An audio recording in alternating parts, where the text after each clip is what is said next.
প্রথম অরুণোদয়ের রাজ্যে আজ আমাদের তৃতীয় দিন। এখানে এক একটি নতুন সকাল দিয়ে যেন প্রতিদিন শুরু হচ্ছে এক একটি স্বপ্নময় দিন।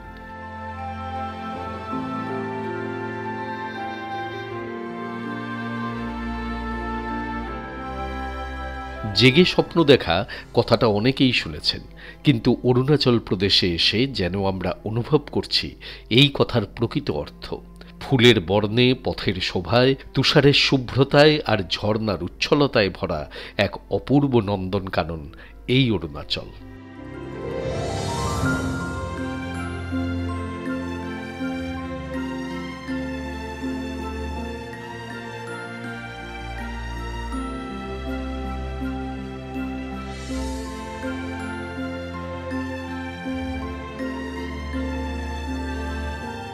এর আগের দিন আমরা ভালুকপং থেকে এসে পৌঁছিয়েছি দিরাং, আর আজ আরও উচ্চতা বৃদ্ধি পেয়ে দিরাং থেকে পৌঁছাবো আরও উত্তরে পশ্চিম অরুণাচলের সবথেকে সুন্দর জায়গা তাওয়াং।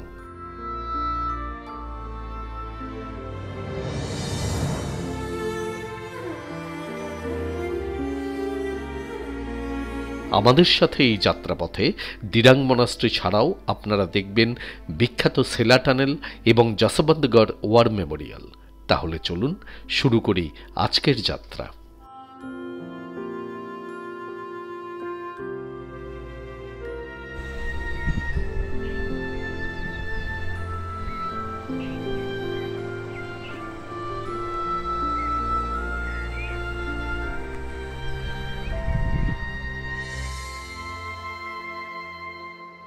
আজকে 28শে মার্চ 2025 শুক্রবার। গতকাল আমরা এসে পৌঁছিয়েছি দিরাঙে। দিরাঙে অ্যাকচুয়ালি আমরা মূল যে দিরাং জনপদ সেই জায়গাটিতে নেই, আমরা দিরাং থেকে কিছুটা এগিয়ে সাংতি ভ্যালি বলে একটি খুব সুন্দর জায়গা রয়েছে, একটি অফবিট প্লেসের মতন, সেই জায়গাটিতে আমরা রয়েছি। এই জায়গাটির দূরত্ব দিরাং থেকে প্রায় 8 থেকে 10 কিলোমিটার মতন, এবং এই যে দেখতে পাচ্ছেন পাশ দিয়ে বয়ে যাচ্ছে সাংতি নদী, এবং সাংতি নদীর পাশে এইখানেই আমাদের এই যে হোমস্টে। এই অঞ্চলটিতে, এই সাংতি ভ্যালি অঞ্চলটিতে এইখানকার স্থানীয় কিছু মানুষকে নিয়ে খুব ছোট্ট একটি পাহাড়ি গ্রাম বলা চলে। এই অঞ্চলে মোটামুটি প্রায় ওই 650-700 মতন পরিবার রয়েছেন। তারাই এই অঞ্চলে চাষবাস করেন, পশুপালন করেন, এবং এইভাবেই তারা জীবিকা নির্বাহ করেন, এবং সম্প্রতি এই হোমস্টে ব্যবসার সাথে এনারাও যুক্ত হয়েছেন। তা এই যে অঞ্চলটি সাংতি নদীর তীরে, অপূর্ব সুন্দর অঞ্চল, চারপাশে পাহাড়ে ঘেরা জঙ্গল, এবং মাঝখান দিয়ে নদী বয়ে যাচ্ছে, আর তার মাঝখানে হচ্ছে এই ভ্যালি। আমরা যে হোমস্টেটিতে রয়েছি, এই হোমস্টের ঘরগুলি কিন্তু বেশ বড়, সুন্দর ঘর, পরিষ্কার পরিচ্ছন্ন, এবং ঘরের বেড সাইজ যথেষ্ট ভালো। ঘরের মধ্যে সোফা রয়েছে, টিভি রয়েছে, ঘরে প্রয়োজনীয় যে আসবাবপত্র সেগুলো সবই রয়েছে, এবং ঘরের মধ্যে ওয়াইফাই সিস্টেম খুব ভালোভাবে কাজ করে। আর তাছাড়া ঘরের আর যা যা অ্যামেনিটিস সেগুলো সবই যথাযথ পরিমাণে রয়েছে। আর যেহেতু এই ঘরগুলি কাঠের ঘর, সেই কারণে আমাদের রাত্রিবেলা খুব একটা ঠান্ডাও লাগেনি, যদিও দিরাঙে এখনও পর্যন্ত আমরা সেই রকম ঠান্ডা পাইনি। আর বাথরুমের কন্ডিশনও যথেষ্ট ভালো, বেশ বড় পরিষ্কার পরিচ্ছন্ন বাথরুম, আর তার সাথে সাথে বাথরুমের গিজার সেটাও বেশ ভালো ওয়ার্কিং কন্ডিশনেই রয়েছে। ভালোই, কোনো রকম অসুবিধা হয়নি। আর সব থেকে বড় কথা, এখানে সকালবেলা বেরিয়েই এত সুন্দর ভ্যালি, আর ঠিক হোমস্টের সামনেই এই রকম নদী বয়ে যাচ্ছে, সাংতি নদী।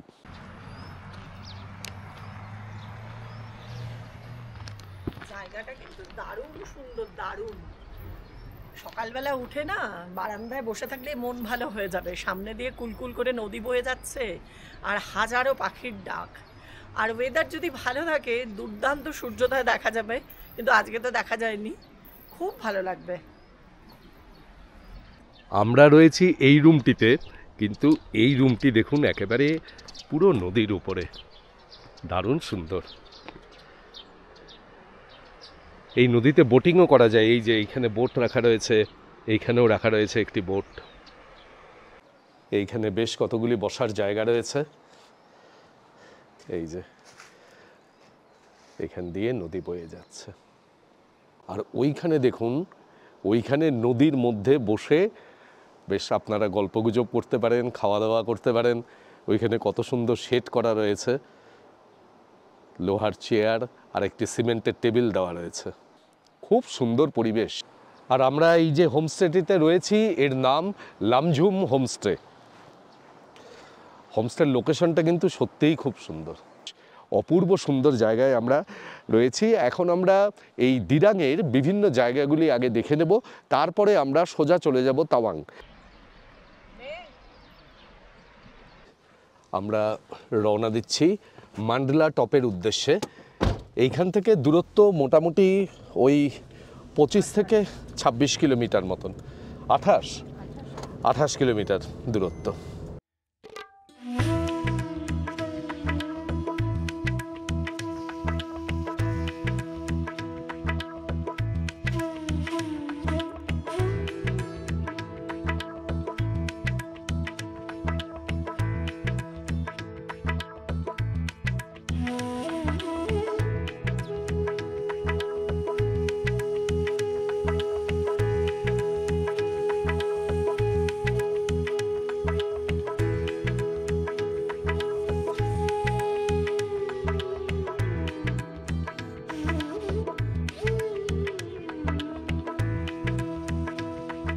আমরা আমাদের এই অরুণাচল প্রদেশ ট্রিপে বিভিন্ন জায়গায় হোটেল বুকিং এবং এই যে গাড়ির বুকিং এগুলি সবই করেছি ট্যুর কিংডমের মাধ্যমে।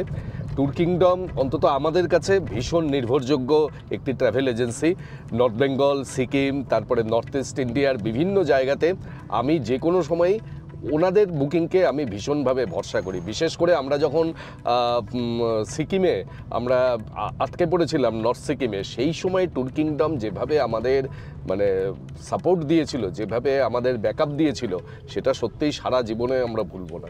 আর আমি ডেসক্রিপশন বক্সে ট্যুর কিংডমের ফোন নাম্বার দিয়ে রাখছি, আপনারা চাইলে ওনাদের সাথে যোগাযোগ করতে পারেন।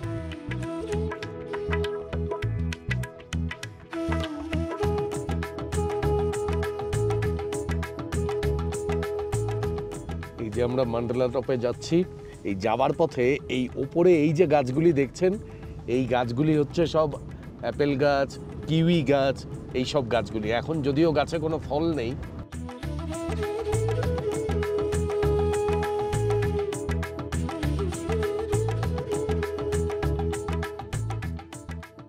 এই মান্ডলা টপ যাওয়ার রাস্তার দুপাশে একটা বিশেষ প্রজাতির গাছের নাম জানি না, কিন্তু ছোট ছোট হলুদ ফুল ফুটেছে, এত সুন্দর, পুরো রাস্তাটা ভরে রয়েছে সেই হলুদ ফুলে, খুব সুন্দর লাগছে। আর রাস্তার কন্ডিশনও বেশ ভালো। এখনো পর্যন্ত অরুণাচলে কোনো জায়গাতে রাস্তাঘাট কোনো খারাপ পাইনি, খুব সুন্দর রাস্তা। আর প্রাকৃতিক শোভা সত্যিই অনবদ্য। মানে অরুণাচল শুধুমাত্র প্রকৃতি দেখার জন্যই এখানে আসতে হবে। কটা স্পট দেখলাম, কটা কি দেখলাম সেটা কিন্তু, প্রকৃতির শোভা একেবারে চোখ জুড়িয়ে দেবে।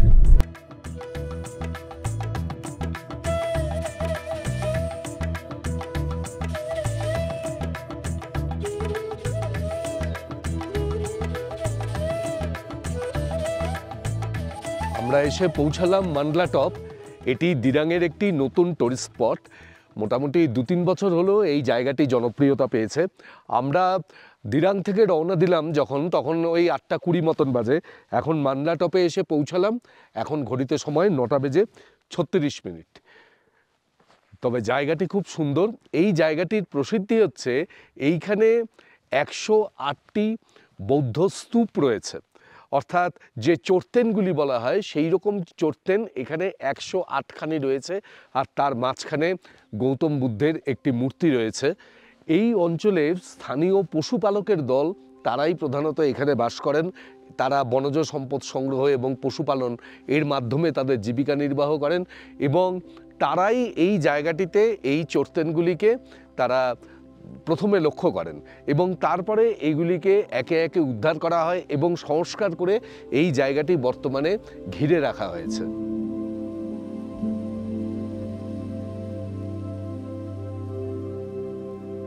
এইখানে দেখুন যাদের নামে এই স্মৃতিস্তম্ভগুলি, তাদের নাম এখানে লেখা রয়েছে।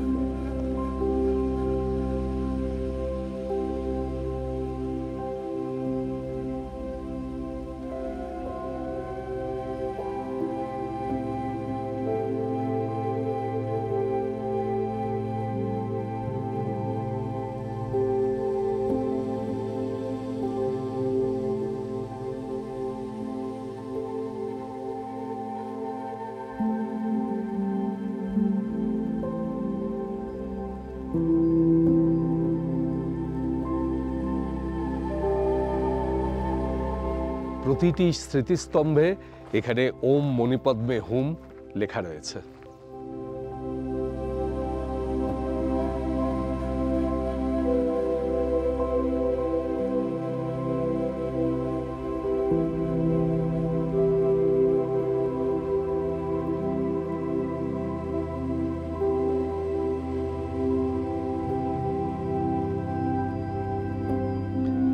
এইখানে মোট 108টি স্তূপা রয়েছে। এই দেখুন, এইখানে নাম্বার 1, আর এই দিক থেকে পুরো প্রদক্ষিণ করে আসলে এই দিকে এসে প্রদক্ষিণ পথ শেষ হচ্ছে। এখানে হচ্ছে 108।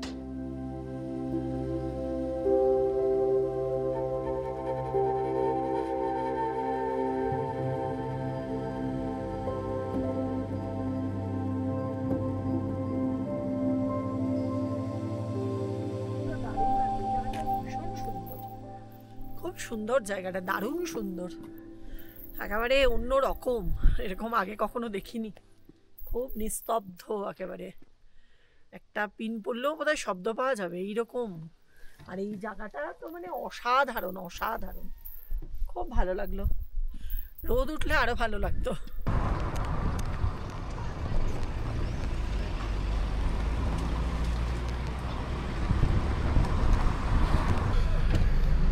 এই জায়গাটি হলো দিরাং মার্কেট এরিয়া। দেখুন,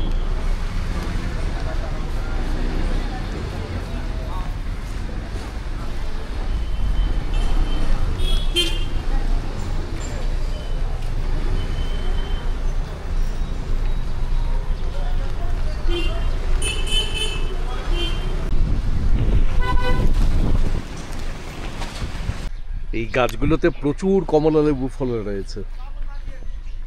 কত কমলা লেবু, পুরো ভরা কমলা লেবুর গাছ। দারুণ সুন্দর কমলা লেবুর একটা বাগান দেখলাম, প্রচুর কমলা লেবু, প্রচুর।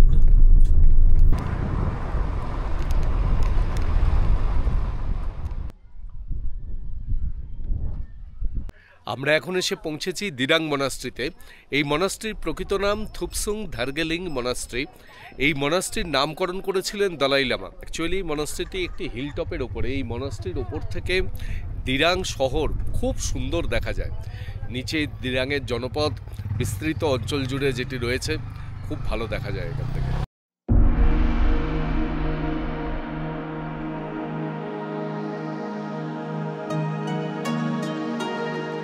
আর এই থুপসুং ধারগেলিয়াং এর আক্ষরিক অর্থ হলো বুদ্ধের বাকশক্তির বিকাশ।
আপনারা কোথা থেকে আসছেন? আমরা সোনারপুর থেকে এসেছি। আচ্ছা আচ্ছা। আপনাদের অনেক ভিডিও আমরা দেখি, খুব ভালো লাগে, আর দেখে আমরা অনেক ইন্সপায়ার হই, অনেক কিছু নলেজ হয় আমাদের। খুব ভালো লাগলো দেখা হয়। Thank you. মা আর মেয়েরা এসছেন এই যে আমার মেয়ে।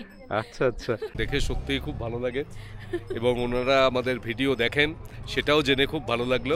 আপনার নামটা বলুন। আমার নাম সোমা। সোমা। আচ্ছা, তাহলে দেখবেন ভিডিওগুলি। হ্যাঁ, আমারও হয়তো কোনোদিন দেখা হয়ে যেতে পারে। হ্যাঁ, রাস্তায় অবশ্যই। আপনাদের সাথে। দিরাং মনাস্ট্রি দেখে নিয়ে এখন আমরা রওনা দিচ্ছি দিরাং থেকে তাওয়াং। আমরা এই যে এখন মার্চ মাসে এসেছি ভালুকপংয়ে বা দিরাংয়ে, আমরা কিন্তু সেরকম খুব একটা ঠান্ডা পাইনি। ভালুকপংয়ে তো ঠান্ডার প্রশ্নই নেই, দিরাংয়েও খুব যে ঠান্ডা ছিল তা নয়, মোটামুটি। দিরাংয়ের উচ্চতা প্রায় 5000 ফিটের কাছাকাছি, 4910 ফিট মতন উচ্চতা। আজকে আমরা যে তাওয়াং যাব, সেই তাওয়াংয়ের কিন্তু হাইট যথেষ্ট বেশি, প্রায় ডবল হাইট হয়ে যাচ্ছে, 10,000 থেকে 10,500 ফিট এবং কোনো কোনো জায়গায় প্রায় 11,000 ফিট উচ্চতা। এই আমরা দিরাং মনাস্ট্রি থেকে ফিরে এখন আমরা বলুন ব্রেকফাস্ট, বলুন লাঞ্চ, যেটাই বলুন সেটা করছি। এখানে ড্রাই ম্যাগি নিয়েছি উইথ এগ। এখানে সামনেই একটি রেস্টুরেন্টে যাতায়াতের পথে, এখানে প্রচুর মানুষ খাওয়া দাওয়া করছেন। এখানে আপনারাও এসে খেতে পারেন। এই দিরাং মনাস্ট্রি থেকে একটু এগিয়েই এখানে রুটির থালি পাওয়া যায়, তারপরে রাইস থালি পাওয়া যায়, ইত্যাদি বিভিন্ন কিছু পাওয়া যায়। বুবু কেমন করেছে ম্যাগি?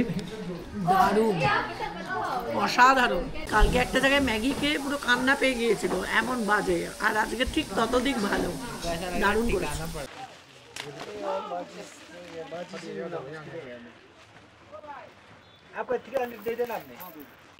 প্রচুর দোকান ফলের এবং সবাই দেখছে এখান থেকে আপেল কিনছে, তাই জন্য আমিও একটা কিনে নিচ্ছি। আর যা এই আপেলের দামও 300 টাকা, এই আপেলের দামও 300 টাকা। তো আমি এই আপেলটাই নিলাম 300 টাকা দিয়ে। দেখি আর কি কি নেওয়া যায়। আর দুটো 5 স্টার নিলাম। কিতনা হুয়া? বিভিন্ন দোকান থেকে ঘুরে ঘুরে বুবু আপেল, বিভিন্ন বিস্কুট, আরও সব কি কি। একটা লোকাল বিস্কুট, এটা আপনারাও আসলে কিনতে পারেন, খুব সুন্দর খেতে। আমি এতগুলো কিনে নিয়েছি যে এটা বাড়িতে গিয়ে খাবো, তাই জন্য এগুলো সব কিনলো আর এই আমার হাতেও ধরিয়ে দিল। আমার হাতেও আছে। আর এইখানে কোনো জায়গাতেই কিন্তু আপনাদের হিন্দিতে কোনো অসুবিধা হবে না। এখানে পুরো অরুণাচল প্রদেশে সরকারি কাজকর্ম, স্কুল কলেজ সব জায়গাতেই হিন্দি খুব ভালোভাবে চলে। আসলে অরুণাচল প্রদেশের নিজস্ব সেই রকমভাবে কোনো রাজ্যের যে ভাষা সেইটা কিন্তু নেই। এখানে বিভিন্ন মিশ্র উপজাতি অরুণাচল প্রদেশের বিভিন্ন জায়গায় রয়েছেন, যেমন মুংপা, তারপরে মিসমি, বুমলা ইত্যাদি বিভিন্ন ভাষা বিভিন্ন জায়গাতে চলে, সেই জন্য সার্বিকভাবে হিন্দিটাই চলে।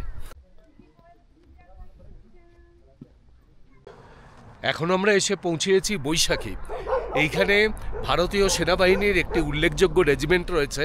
আর তাছাড়াও সেলাপাসে 1962 সালে ভারত চীন যুদ্ধে যে সকল বীর সৈনিকেরা শহীদ হয়েছিলেন তাদের স্মৃতির উদ্দেশ্যে এখানে একটি স্মারকও নির্মিত হয়েছে।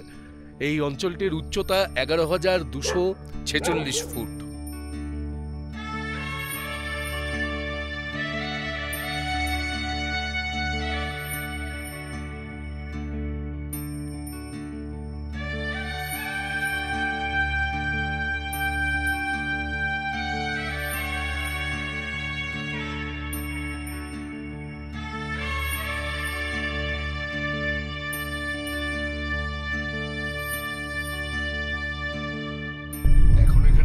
পুরো রাস্তা বেঁকে ঢেকে গেছে, ছবি একেবারেই তোলা যাচ্ছে না, প্রচন্ড অস্পষ্ট। এবং এখান থেকে সেলা টানেল 13 কিলোমিটার দূরত্ব। আমরা সেলা টানেল দিয়ে যাব, মানে এই রাস্তাটি দুটি ভাগে ভাগ হয়ে যায় তাওয়াং যাওয়ার পথে। একটি যায় সেলা পাসের দিক দিয়ে, আরেকটি যায় সেলা টানেলের দিক দিয়ে। সেলা টানেলের দিক দিয়ে গেলে দূরত্বটা এই 10 কিলোমিটার মতন কম পড়ে, প্রায় তাতে 45 মিনিট থেকে 1 ঘন্টা সময় তাতে কম লাগে। তো এখন আমরা সেলা টানেলের দিক দিয়ে যাব। আমরা যেদিন ফিরবো সেদিন আমরা সেলা পাস দিয়ে ফিরব। এই পথে যে টানেল পড়বে, পরপর দুটি টানেল পড়বে, একটি ছোট টানেল, তারপরে আরেকটি পড়বে বড় টানেল। বড় টানেলটি মোটামুটি 1555 মিটার মতন তার দৈর্ঘ্য। এই সামনে আমরা টানেলের কাছাকাছি চলে এসেছি।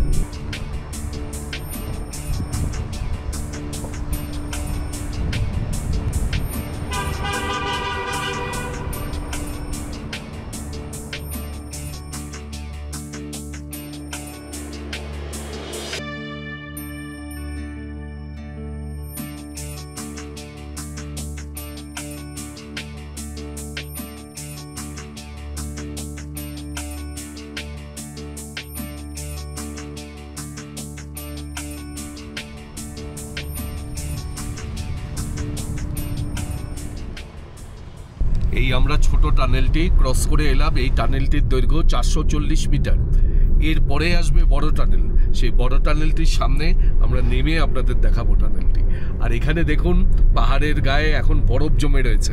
এই আমরা টানেল পার করে এপারে আস্তে আস্তেই দেখলাম সম্পূর্ণ ল্যান্ডস্কেপ চেঞ্জ হয়ে যাচ্ছে। অর্থাৎ এখানে গাছের পরিমাণ কমে যাচ্ছে, ভেজিটেশন আস্তে আস্তে কিন্তু কমেই আসছে, এবং পাহাড়ও যথেষ্ট রুক্ষ, মানে হাইট বাড়লে যে ধরনের পাহাড় হয় আর কি। এই যে দূরে দেখা যাচ্ছে সেলা টানেলের যে বড় টানেলটি, সেইটা দেখুন।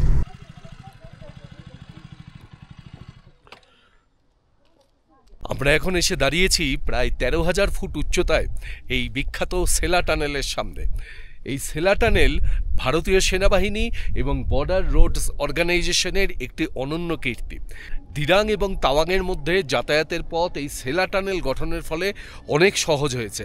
প্রায় 10 কিলোমিটার দূরত্ব কমে গেছে। শুধু তাই নয়, এখন আর এই শীতকালে যখন বরফ পড়ে তখন এই পার্বত্য অঞ্চল দিয়ে সেনাবাহিনীর ট্রাক বা অন্যান্য মালপত্র, রসদ ইত্যাদি নিয়ে যেতে কোনো অসুবিধা হয় না। এই টানেলটির দৈর্ঘ্য 1555 মিটার এবং এই সেলা টানেল পৃথিবীর দীর্ঘতম 2 লেন টানেল। 24 সালের 9 মার্চ প্রধানমন্ত্রী নরেন্দ্র মোদী তিনি এই টানেলের উদ্বোধন করেছেন। অসম্ভব ঠান্ডা আর প্রচণ্ড হাওয়া এখানে। উফ বাবা রে বাবা। এখন আমরা সেলা টানেলে প্রবেশ করব।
সেলা টানেল পার করে আমরা এপারে আসলাম, আর এই পারে পুরো বরফ। দেখুন কিছু দেখা যাচ্ছে না, এত মেঘ।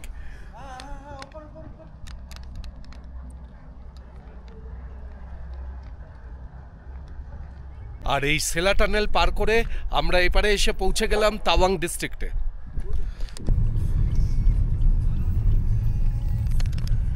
সেলা টানেল পার করে এপারে আসতেই পুরো মেঘ আর বরফ, কিচ্ছু দেখা যাচ্ছে না সামনে। খুব সাবধানে গাড়ি চালাতে হচ্ছে।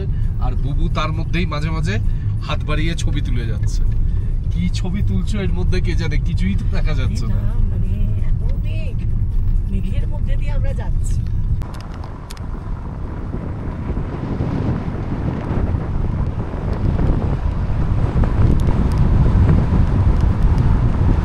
রাস্তায় এত ওয়েদার খারাপ হয়ে গেল, মানে আমরা তাওয়াং ডিস্ট্রিক্টে প্রবেশ করার সাথে সাথেই শিবাজির সাথে দেখা হওয়ার কথা ছিল। শিবাজিও এসছে অরুণাচল প্রদেশে, আজকেও তাওয়াং থেকে ব্যাক করছে, আর আমি তাওয়াংয়ে ঢুকছি। আমরা পরস্পরের মধ্যে লাইভ লোকেশন শেয়ারও করেছিলাম, কিন্তু ঠিক ওই সেলা টানেলে ঢোকার মুখে সেই সময় নেটওয়ার্ক পুরো চলে গেল। কোনো মোবাইলে টাওয়ার নেই, ওরও নেই, আমারও নেই। তারপরে লাইভ লোকেশনের একেবারে 12টা বেজে গেল। কেউ কারোর লোকেশনই আর খুঁজে পেলাম না। এখন পেয়ে ফোন করে বলছে যে এখন আমরা ক্রস করে গেছি। মানে আমিও বললাম যে আমরাও তো বোধহয় ক্রস করে এসেছি, ওরাও টানেল পার করে গেছে, তার দেখা হলো না। যাই হোক, আর যেরকম ওয়েদার হয়েছে, এখন তো বৃষ্টি পড়ছে। এই পথে যেতে গিয়ে এর পরে পড়বে হচ্ছে যশবন্তগড় মেমোরিয়াল, এবং তারপরে পড়বে নোরানাং ফলস, মানে যেটা জাং ফলস বলা হয়। কিন্তু এই ওয়েদারে মনে হচ্ছে না কোনোটাই দেখা যাবে। যদি দেখা সম্ভব হয় তাহলে তো অবশ্যই দেখব। আপনি যখন তাওয়াংয়ে আসবেন দিরাং থেকে, আপনি একদিন সেলা টানেল দিয়ে ঢুকবেন আর বেরোনোর সময় সেলা পাস দিয়ে বেরোবেন, আবার উল্টোটাও করতে পারেন।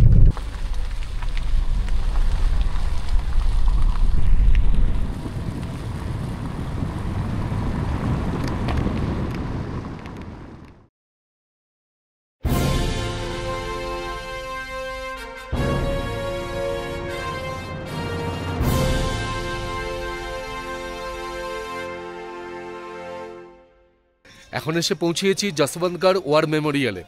এইখানে দেখলাম যে আকাশ তবু কিছুটা ক্লিয়ার রয়েছে, যে প্রচণ্ড ফগ ছিল সেইটা কেটে গেছে। কাজেই ভাবলাম যে এই অংশটি দেখেই যাই, কেননা এইরকম গুরুত্বপূর্ণ একটি জায়গা না দেখে তাওয়াংয়ে যেতেও খারাপ লাগে। কারণ 1962 সালে ভারত চীন যুদ্ধের সময় 4th গাড়োয়াল রেজিমেন্টের অন্যতম সৈনিক ছিলেন এই যশবন্ত সিং রাওয়াত।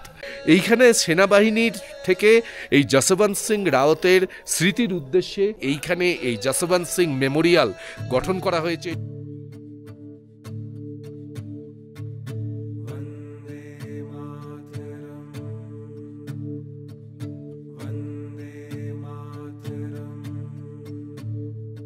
একজন জওয়ানের বেঁচে থাকতে গেলে জীবনে ঠিক এই 3টে জিনিস লাগে, একটা বালিশ আর একটা কম্বল আর এই একটা জিনিস, মানে খাট তো লাগবে। সেই বলছে এইভাবে ওনারা নিরন্তর আমাদের দেশকে রক্ষা করে যাচ্ছেন, আমরা যাতে ভালো থাকি। 4039009 এইটি ছিল ওনার সেনাবাহিনীতে নম্বর। 100 মিটার মতন এই পথ দিয়ে হেঁটে গিয়ে যশবন্তগড় স্মৃতিস্থল, যেখানে যশবন্ত রাওয়াত তিনি যুদ্ধ করেছিলেন।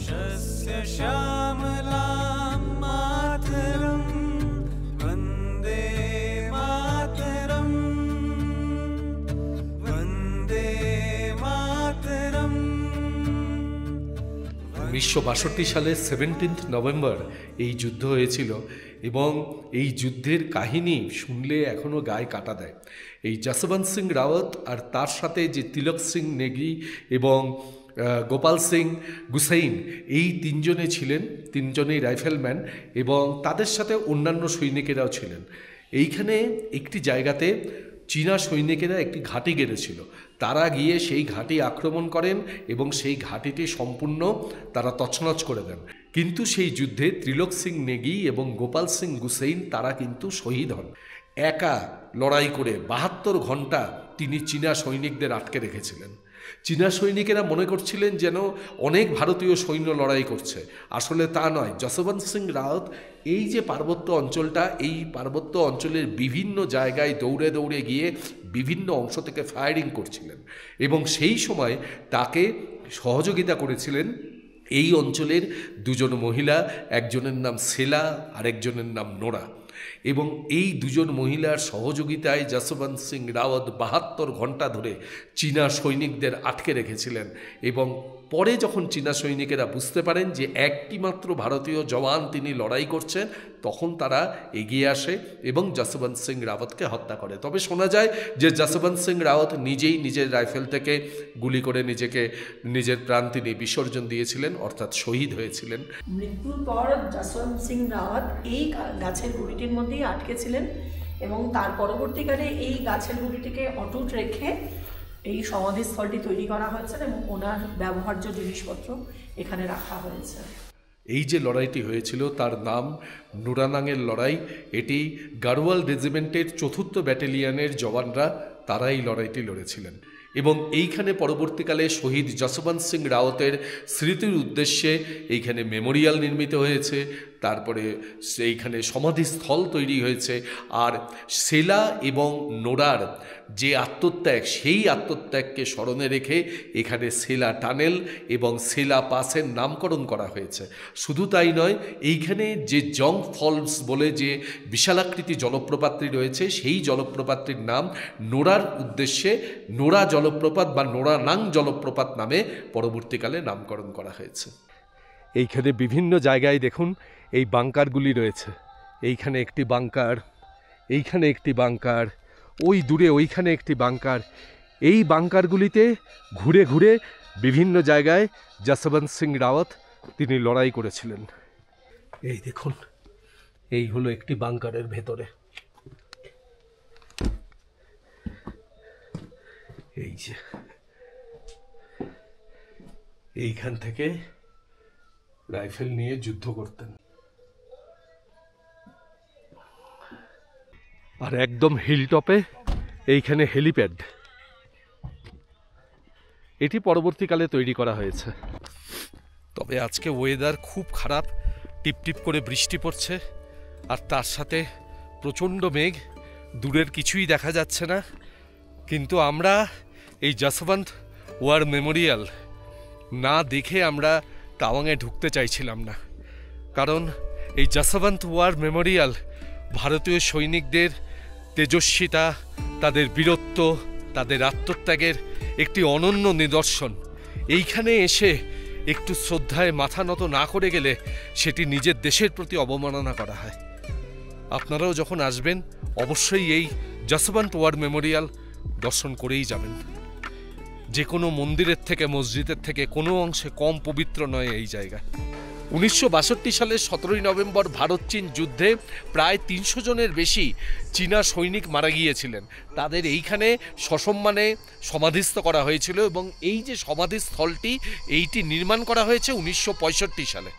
এত ভয়ঙ্কর ওয়েদার, যেখানে মানে অর্ধেক সময় যেখানে বৃষ্টি, মেঘ, বরফ, ঠান্ডা, সেই জায়গায় থেকে এই সৈনিকরা দিনের পর দিন আমাদের যেভাবে সুরক্ষা করে আসছে, আমাদের দেশকে যেভাবে সুরক্ষা করছে, সত্যি আমাদের তাদের প্রতি শ্রদ্ধায় মাথা নত হয়ে যাচ্ছে।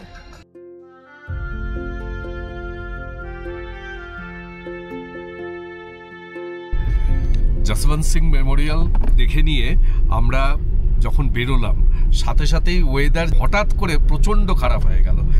বৃষ্টি শুরু হলো, শুধু তাই নয়, পুরো একেবারে মেঘে ঢেকে গেল, কুয়াশায় ঢেকে গেল। তো আমরা বুঝতেই পারছি যে এখন আর জাং ফলসে গিয়ে কোনো লাভ নেই, কেননা কিচ্ছু দেখা যাবে না।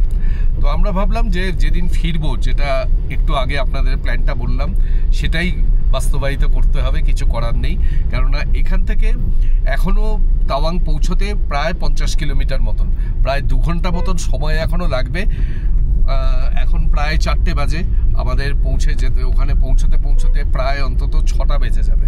কাজেই আমরা এখন তাওয়াংয়েই পৌঁছাই। ওয়েদারও খারাপ হচ্ছে, অন্য কোথাও গিয়ে আর লাভ নেই। তাওয়াংয়ে পৌঁছিয়ে আপনাদের তাওয়াংয়ের হোটেল এবং অন্যান্য বিষয়গুলো, সেগুলো সব পরের ভিডিওতে দেখাবো।